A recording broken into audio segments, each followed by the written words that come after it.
Father Rene, mga kadakuan sa Pastoral Council o Finance Council nato, mga chapel chairpersons nga nanambong karon, uban sa inyong mga kauban sa cluster, mga igsuon nato sa mga kabarangayan o mga kapilya, sakop sa atong parokya, sa inyong paghago og panahon, pagmatag sa Dios, pag-anhi, bisag gihulga kita sa ulanon nga kabuntagon. Kaninyong tanan, good morning. Unya, Viva Virgen del Rosario. Hatagan nato ang mahal nga Birhen sa masipang kasidungog. Karon formal na natong gitakupan ang atong tradisyonal nga kasaulugan sa bulan sa Santos nga Rosario nining bulan sa Oktubre. Dali ara no. Bag-o pa matagisugod sa atong pag-aurora kada kaadlawon kamo human na po ang bulan sa Oktubre o niyang gabi ugma dugmak na. Dugmak na paghuman, Pasko na po ko. Pasalamat as Ginoo sa mahal nga Birhen nga gitagaan tag maadtong panahon. Ang pag-aurora nato hinsugod og alindahaw, hinsugod og taligsi. Pero kaluoy sa Ginoo na human ang atong aurora nakasud sa simbahan unya diha pa pud ning sugod o balik ang habo-habo. Sabot mo habo-habo? Karaan, mga tiguang sa may habo-habo. Kanang alindahaw nga puto-puto. Ug naminaw tagmaayo sa Ebanghelyo karon. Gikwestiyon si Jesus sa mga Pariseo nganong iyang giadyo o gitambawan tong usa ka tawo nga nang hupong sa panahon sa usa ka bagaang adlaw sa mga Hudiyo ang gitawag og adlaw igpapahulay or Sabbath. Dihay usa ka babae o usa ka tawo nga nang hupong. Kailan ba mo hupong? Sa may pormag manghupong. Sa medical term, ang hupong, it could be swelling or kanang giingon sa mga doktor og edema. No? Kanang retention of fluid. Kanang di naka-absorb kaayo ang atohang kidney o natay diferensya sa heart o sa chronic kidney disease, manghupong ang tao. Nya kanang hupong kay usahay lain na mga term, no? Nilang giingon og datuon o dato manambo piskay magngan sabi pero pobre way gikaon manambo ino kag nang hupong lagi ka mari. Maura pod og pobrehon pod og pobre pod og dato kita pod maniwang lami pugngan nga slim o datuon man pero pobre giniwa gikaon na ganiwang inog galunos lagi kamari sig na kay sakit sa kidney nang hupong unya giayo sa atong Ginoong Jesucristo ang iyang sakit wa ta kay bagon say tinuod nga sakit o klaro nga sakit wa isulti sa Ebanghelyo basta ang giingon lang dito nga nang hupong. It could be a chronic disease sa karong pampanahona. Ang problema di ay kay sa ilang balaod, sa adlaw igpapahuway, di ka pwede mo buhat. You cannot perform any work that entails force. Kay og magbuhat ka, makasaha ka sa Ginoo.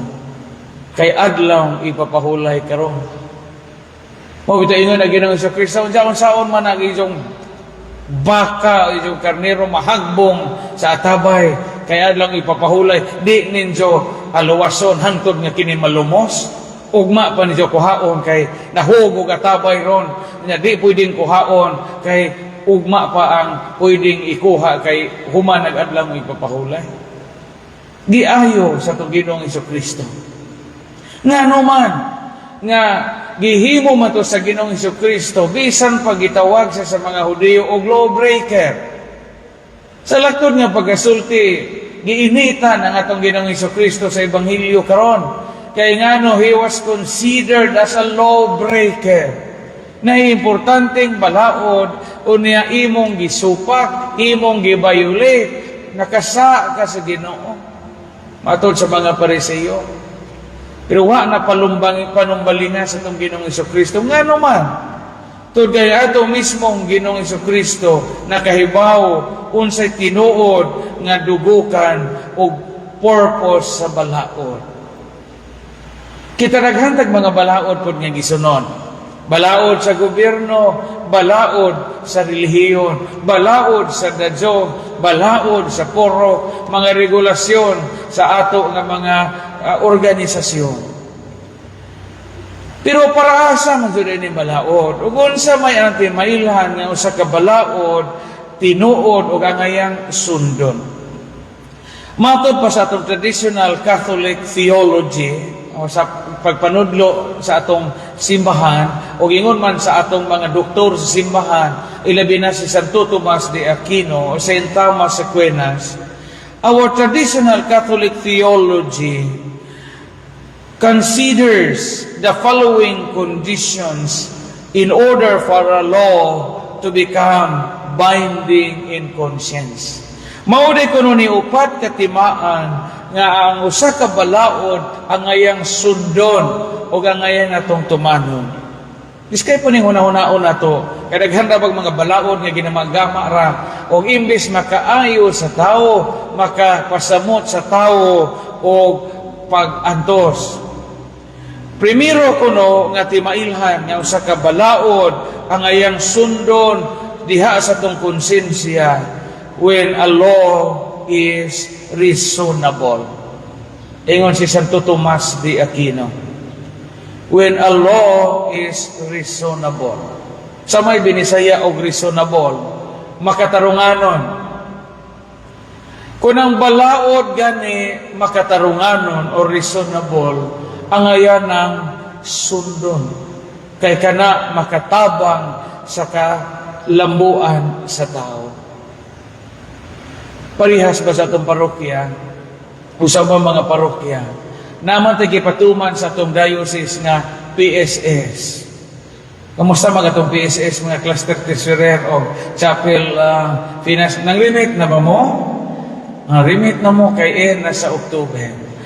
Na tay patakaran no, sa diocese nga, giwa na nato ang gitawag og aransel kay aron dili lagi bugat atong gipatuman ang gitawag og parish support system. Mga kada buwan ang cluster treasurer na ay lista sa mga members natay PSS parish support system tag 20 pesos kada buwan. Unya in exchange ang nakitahay og naapot tay pangayoon nga serbisyo, kasal, bunyag, lubong, basta kay ordinary schedule, dili special. Di na tamuhatag og fee or church fee. Mao man na, di ba?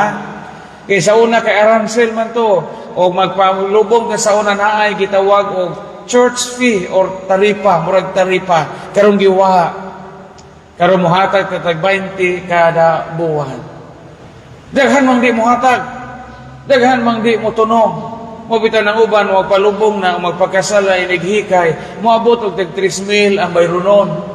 Moabot og tag 3,000. Ina masuko na po sa pari. Pakikwarta ni simbahan na. Kagipaninglan ko 3,000. Accumulated man to nga bayronon. Sa itong tag 20-20 kada buwan. Karon, dihang dapita, mahasol ang pari. Panalita na ay namatay. Namatay ang kauban sa cluster.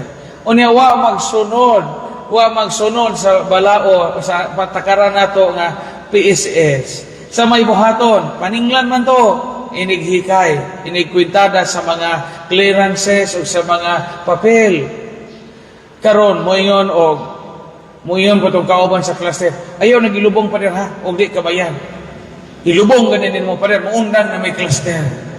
Okay, nanay bayronon 3,000. Muna ba di ganin kay hapit kapalit og magic sarap tungod ana yung 20-20 sa PSS sa imo na po ng ilubong. Ilubong ganin mo pader, misan ganin mo naglubong, bantay ka mangundang na jud may ng cluster.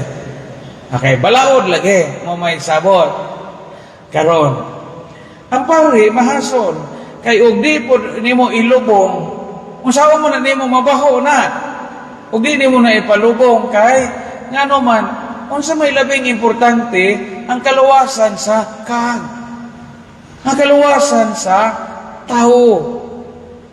Na, di ba dito makonsensya na ay minatay diha, di ni mo ipalubong, di ni mo misahan, kay wa kahatag atong 20 pesos, wa kahatag sa iyang bayronon nga 20-20 kada buwan.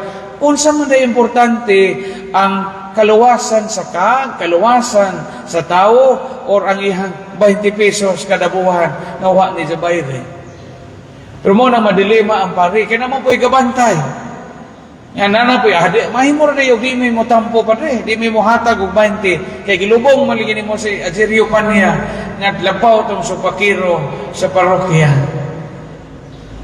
Kinahanglan niya itong mga balaod reasonable. Ikaduha nga timailhan nga balaod ang ngayong sundon sa Catholic traditional teaching, ingon si St. Thomas Aquinas, when a law is aimed at the common good. Kung ang balaod gani, ang usa ka balaod gituyo alang sa kaayuhan sa tanan, kanang gitawag og common good, alang sa kaayuhan sa kadaghanan, ang maong balaod angay sundon. Pero ang balaod gani, usara ka tao, duha ra ka tao, o usara ka pundok ang nabulahan, then dili ka na binding among balaod. Kay kanang balaura gigama tungod sa personal interest or sa mga katuyuan lang sa pipila ka mga tao o dili tanan. Kumusta man ang inyong mga patakaran sa Dajong? Kumusta man ang inyong mga patakaran sa inyong pondok, sa inyong mga organisasyon sa simbahan? Gituyo ba na alang sa kaayuhan sa tanan? O para na sa kaayuhan sa presidente? Pwede nagnagsundong. Balaod sa Dajong, daghan, no? Daghan. Sa gamay pa ko, mukudso ko sa una o kanang may minatay kay high school sa among Dajong, sa Antiquera sa una, pwede naman mo represent ng bata, ng estudyante. Gama may buwak, di pa may mga maglungon kay kuan pa man, bata pa mami. Pero makarepresent na may sa among pamilya. Stricto ka ato to, among hantod karon among Dajong sa Antiquera. Kanang sa una kay kwarta naman na karon, sa una kay tampo man, kahoy tagtulo ka buo, bugas pong tagduhang salmon, unya tuba pong tag media galon sa una. Sa di pa maniuto labi nagtapos, di ka magkainom og tuba og di basahon sa presidente sa Dajong tong tuba, ipadjabo jud atong banga nga naa sa tungaan ng bahay. Ano ayag Ajerio pa niya, ijaboto nimo, di ka pwede makainom og di basahon. Nya tag 60 go kabuok na membro. Di ka kainom sa imong tuba og di mabasa tong 60 kabuok. Ajerio pa niya, jabo ka sa imong tuba atong bangang dako, tagtulo ka ba nga ibutan. Renato Reyes, jabo ka dito. Nara Taldo, jabo dito. John Acuña, jabo dito. Inighuman og jabo. Anha pa o mo deklarar tong presidente sa Dajong, hala, larga. Sus, iniglarga ba? Kaya kainomon ako ng mga tao. Kina, sus, may matang, upang pumausog COVID ato, lain-lain na yung mga tasa, mga bago, mga padya, mga humot, na kabo dito, na mga bulingog, kamot, kabo dito, kay paningot, gatuto, ito ba na yung mga uban, tiguang galaway, muto, itong laway, itong tuba, itong pangat. So, inikabo kay lain-lain mo sa timpla kay ito ituba nga kisong, ito ay tamis, ito apoy watong ugi, ito apoy pait ka ato, ito apoy tubang ginama, idinukdok, o panit, o mahugan ni. So, inikabo na stagay. Kato po mga tiguang nga naiwa, bitaw kausong sa timpla, nga na sila Simon, paitago ni Marie, ijabo kong balik atong banga nga sa laway. Basta kita tagok ng tuba, naghuman, bahong luwa. Yung matay ni balaura. Sa makaatabang, baka niya sa itong panglawas, pero may balaod. Mahimura ko po tamayag, Ajerio pa niya diag ako, na ikaw mutagay, kaya hindi ka naman ka. Pero balaod man. Di mo siya mahimog di ijabo, di mahimog maguna-una kag kabo. Ang balaod gituyo for the common good. Ikatulo, ayaw mo kagool, kaya naman tayo pamahaw. Ano naman tayo pamahaw, kaya gana mo magbahon. Hapit na mahuman. A law is binding when it is made by one having authority. Ang balaod, ang ayang sundon kung kini, gipatuman sa usa ka legitimate authority. So, dili mahimo nga bisag kinsa ray magbuot, nga baon ni balaod na to. Dili mahimo. Na ay legitimate authority sa gobyerno, sa simbahan, sa inyong mga pundok, sa estado. There must be an authority nga maoy gapatuman sa balaod. Di kay sikisa bisan kinsa ray magabuot. Di pwede nga sa parokya ang magabuot sa balaod sa parokya katong dato nga mo'y gaduna sa buto-buto sa kapanaryo. Ha?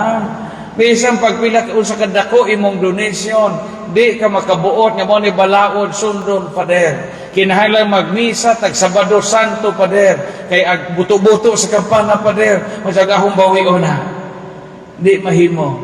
Naay constituted authority nga mo'y mapatuman. Ikaupat o katapusan, a law is binding when it is promulgated. Ang balaod mahimo rang sundon kung kini gipirmahan o gi-ratify aron ipatuman. Mo bitaw kabantay mo sa mga balaod nato sa Pilipinas, pirmahan do na sa presidente, no? The President of the Republic of the Philippines signed into a law.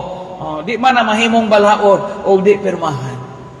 Kining upat sa pagtulunan sa simbahan, kining upat maoy kinahanglan natong timan-an. O magama mo mga balaod, o musunod ta sa Kristiyanos nga pamaagi, timanin ning upat. Kinahanglan ang balaod makatarunganon, reasonable. Ikaduha, makaayo sa kadaghanan, kanang gitawag og common good. Ikatulo, gipatuman sa usa ka otoridad. Ikaupat, kung kini promulgated. Pirmado unya gipatuman alang sa tanan. Hinaot nga magkapamalandong kita sa Ebanghelyo karon. Kay daghang mga panahon nga ang atong pagsunod sa balaod, dili tungod kay gisunod nato ang tuyo sa balaod, kundi dili tungod kay mahadlo kita or tungod kay naa kita sa panghunahuna nga basin o kita dili malangit. Pragod na balaod sa kumpisal. Ang simbahan nagtudlo nato nga kinahanglan tag mo kumpisal for lo menos once a year. Kung daghang mamangumpisal og Biyernes Santo kay di pod musugot ang uyab og di ka mo kumpisal. Og di ka mo kumpisal, buwag ta. Napugos in taong pagkumpisal, samang po ikikumpisal, agikumpisal pod mga achievements sa kinabuhi. Ako pa din nakahuman kong MA, summa cum laude ko pa din. Ako pa din nakagraduate ko o PhD. Ako ray top sa among klase paghuman. Diyan mo isa. Kay isunod-sunod naman. Importante nga makahibaw kita sa tinuod nga tuyo sa balaod ang pagpatunhay sa kaayuhan o kabulahanan sa tao. Amen. Tungawito ng awit sa paghamay.